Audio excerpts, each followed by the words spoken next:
Bonjour à tous, on se retrouve pour une nouvelle vidéo sur la chaîne Texama. Aujourd'hui pour une review du Acer VX15 qui est un portable d'entrée de gamme gaming de chez Acer.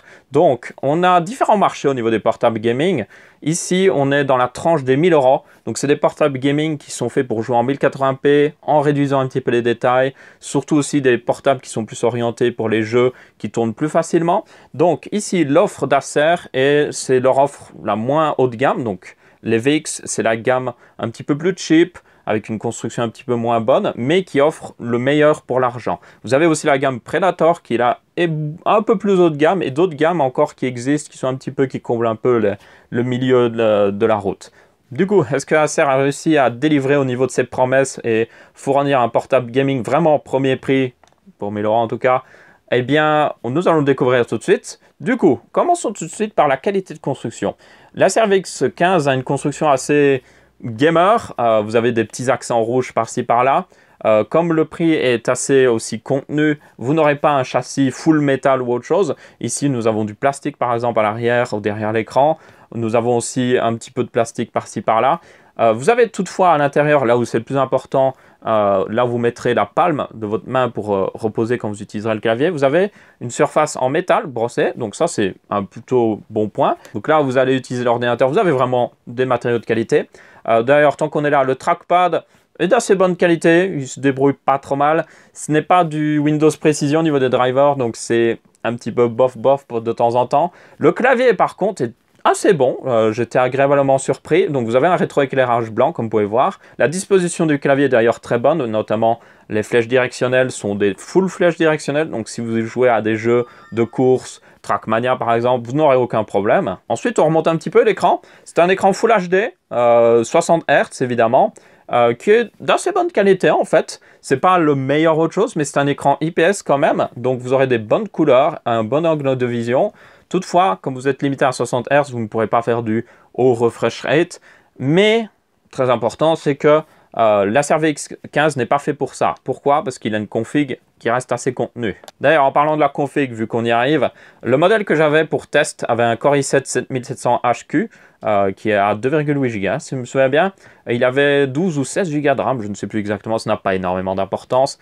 Et il avait, là, le plus important, une GTX 1050 Ti. Donc, il y aura différentes versions de ce VX15. Vous avez avec une 1050 tout court, une 1050 Ti comme j'ai actuellement. Vous avez aussi une version avec un i5, 4 cœurs, très important.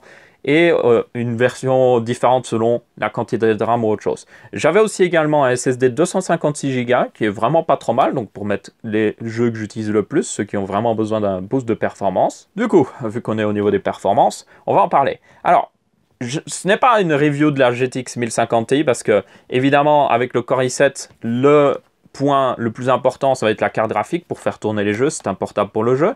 Donc, moi, je vais me concentrer sur les capacités du châssis et du portable à bien refroidir cette GTX 1050 Ti. Alors, elle est plutôt bien refroidie. J'ai fait plusieurs tests. En pleine charge, vous atteindrez les 70 degrés dans la plupart des jeux que j'ai pu tester.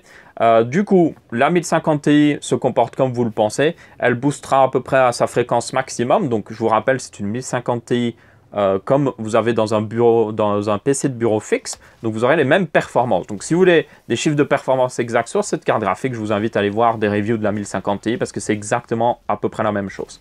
Du coup, j'ai continué aussi mes tests de charge justement pour voir si les autres composants ne chauffaient pas trop et du coup pouvaient rendre l'expérience de jeu moins bonne, notamment le CPU qui est le plus important. C'est souvent là où ces petits ordinateurs gamers pêchent. La carte graphique est à peu près bien refroidie, mais le CPU est mal refroidi, du coup ça fait chauffer la carte graphique, parce qu'évidemment ces systèmes de refroidissement refroidissent le CPU et le GPU en même temps, donc si les deux chauffent, ça chauffe très très vite. Donc le CPU est correctement refroidi, vous aurez des températures quand même d'ordinateur portable, donc j'ai par exemple moi dépassé dans certains jeux les 80 degrés sur le Core i7, mais ça reste raisonnable.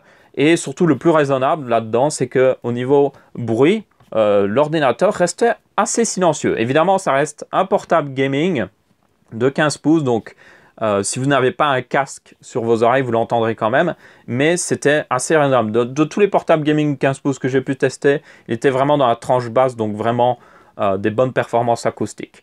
Et d'ailleurs, si vous demandez au niveau des performances acoustiques, quand vous êtes justement en non-charge, donc juste sur le bureau en train de surfer ou autre chose, on n'entend presque rien, vraiment presque rien. La seule chose que je peux entendre, et c'est le problème avec ces ordinateurs portables que je trouve ces derniers temps, c'est que le disque dur, on l'entend quand il tourne, et ça me dérange un petit peu. Du coup, voilà, c'est un petit peu de près tout au niveau performance. Je vous donne pas plus de chiffres que ça, comme je vous ai dit, la 1050 est correctement refroidie, 1050 Ti est correctement refroidi, donc vous aurez les performances que vous pourriez vous attendre d'une 1050 Ti. C'est un excellent châssis à ce niveau-là.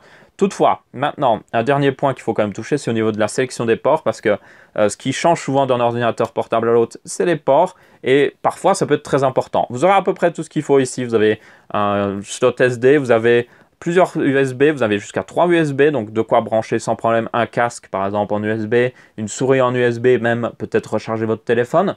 Vous avez aussi des outputs vidéo nécessaires pour pouvoir brancher ce que vous voulez comme écran. Donc il y a à peu près tout ce qu'il faut, donc je ne pense pas que ça devrait déranger la plupart des gens. Donc voilà, en conclusion, Acer nous offre ici un très bon ordinateur portable. Je l'avais pu le recommander plusieurs fois dans des vidéos, après avoir vu d'autres reviews et tout ça. Mais maintenant que j'ai pu le confirmer par moi-même, je dois bien l'avouer, si vous cherchez un ordinateur portable aux environs de 1000 €, eh bien, l'Acer VX15 est une très bonne option et je ne saurais trop vous le recommander. Toutefois, prenez bien une option avec un SSD absolument, par pitié, et je vous conseille vraiment la 1050 Ti qui est beaucoup plus puissante que la 1050.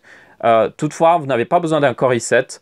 Vous pouvez économiser un petit peu en prenant un Core i5 qui se débrouillera très très bien dans les jeux, surtout si vous faites que jouer. Du coup, n'hésitez pas à laisser votre avis, que ce soit en pouce bleu, pouce rouge ou en commentaire. J'espère que vous avez bien apprécié cette vidéo et que vous l'avez trouvé utile.